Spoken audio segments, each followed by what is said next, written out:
حضرت عمر رضی اللہ تعالیٰ عنہ کا دربار لگا ہے.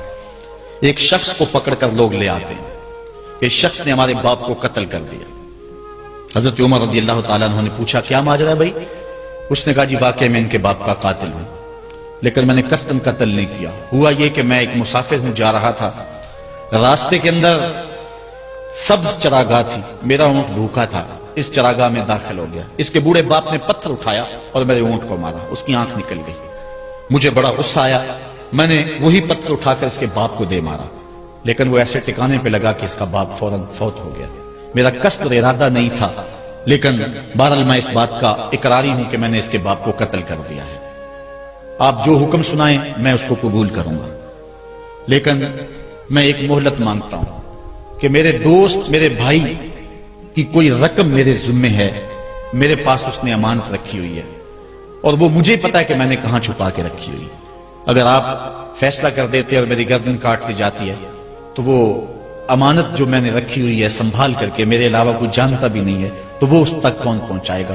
اگر آپ مجھے 3 دن کی مہلت دے دیں تو میں جا کر کے اس کی امانت اس کو واپس کر کے پھر واپس آؤں گا، پھر یہ پھندا پھانسی کا میں اپنے گلے میں ڈلوانے کے لیے تیار ہوں گا. حضرت عمر رضی اللہ تعالیٰ عنہ نے فرمایا کہ کوئی شخص تیری ضمانت دے دے تو ہم تجھے چھٹی دینے کے لیے تیار ہیں.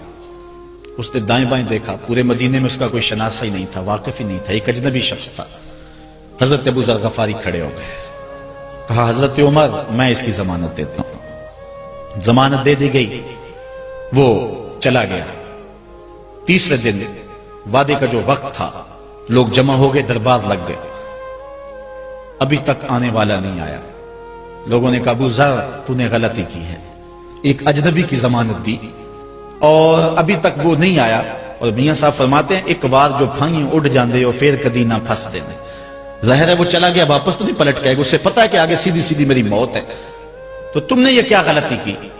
خیر آپ نے فرمایا کہ اگر وہ نہ آیا تو یہ پھانسی کا پھندا میرے گلے میں ڈال لینا، لیکن بہرحال میں نے اس کی ضمانت دی.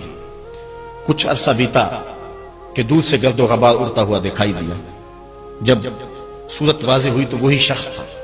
حضرت عمر فاروق رضی اللہ تعالیٰ عنہ کے دربار میں کھڑا ہو کہنے لگا حضرت کسی وجہ سے تاخیر سے پہنچا ہوں، معذرت چاہتا ہوں، اب جو حکم ہے پورا کیجیے. حضرت عمر رضی اللہ تعالیٰ عنہ اس کے پھانسی کے احکامات جاری کر چکے تھے. آپ نے فرمایا کہ ابو ذر یہ بتا کہ تو نے اس کی ضمانت کیسے دی جب تو اسے جانتا نہیں تھا؟ تو سنو حضرت ابو ذر غفاری نے کیا کہا.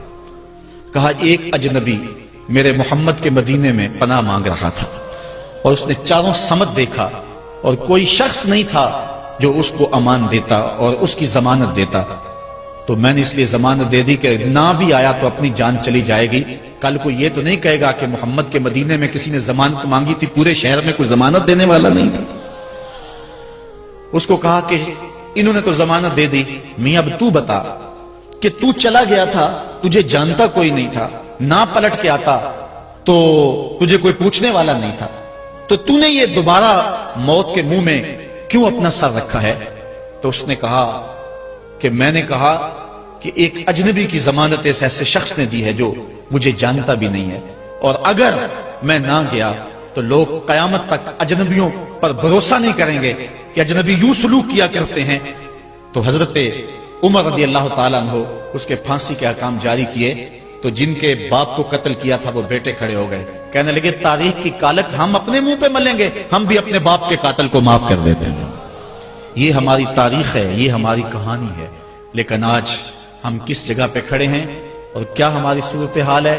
نہ ہمارا کردار رہا اور نہ ہمارا کوئی تشخص رہا. آج ہم نے اپنا تشخص بھی مٹا کے رکھ دیا، اپنے طرز زندگی بھی بدل دی.